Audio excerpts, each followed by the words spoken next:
Samantala sa kaugnay na balita, nag-alok rin ang Department of Labor and Employment o DOLE ng job fair sa Araw ng Kalayaan. Ginanap yan sa isang sikat na mall sa Quezon City. Si Catherine Landicho magbabalita. Araw ng Kalayaan para sa mga Super Pinoys. Yan ang temang isinagawa sa job fair ng Department of Labor and Employment o DOLE para sa mga kababayan nating Pilipino.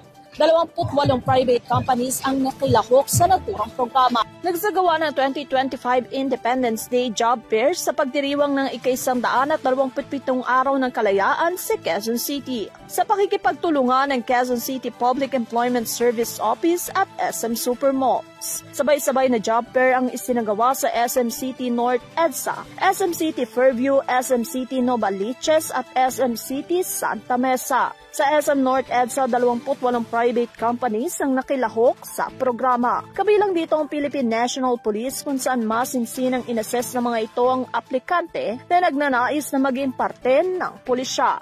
Sa patrolman, number one na gagawin niya, magsisecure siya ng mga documentary requirements. So nakalagay dyan sa namin kung anong mga documentary requirement. Right after that, ito yung BMI, yung Body Mass Index. So ito yung machine na mag-aano sa kanila, mag-determine sa BMI nila. Ito na yung height, yung weight, at saka yung BMI.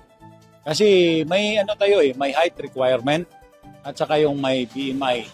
So sa height requirement natin, kailangan ang mag-a-apply for male, dapat 5'2" siya. For female, dapat 5 flat siya.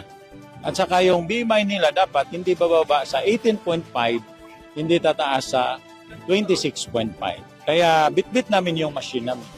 Gayunpaman, isang aplikante man sa PNP ang hindi pinalad ay nagkaroon naman umano ito ng ideya kung ano ang dapat gawin sa susunod upang maging kwalipikado. Siyempre, ma'am, magbabawas ng timbang ganun para makapasok tayo sa PNP para qualified. Opo, yung tulad ng pagja-jogging, lang naman yun ma'am, parang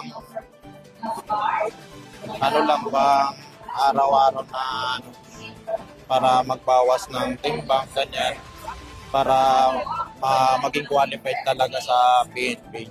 Isang one-stop shop government services na may katuwang na opisina, katulad na lamang ng SSS, PhilHealth, Pag-ibig, TESDA at PSA, ang nag-alok rin ng libreng serbisyo para sa mga naghahanap ng trabaho. As a requirement sa lahat ng mga naghahanap ng trabaho dito, kailangan nila ng PhilHealth number.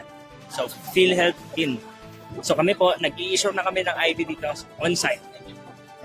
Sa isinagawang job fair, merong mga na-hire on the spot kung saan susunod na nilang gagawin ay ang i-process ang kanilang mga requirements sa mismong kumpanya na kanilang in-applyan. Ayon pa sa mga aplikante, ang katulad na ganitong programa ay malaking tulong para sa mga kababayan nating Pilipino.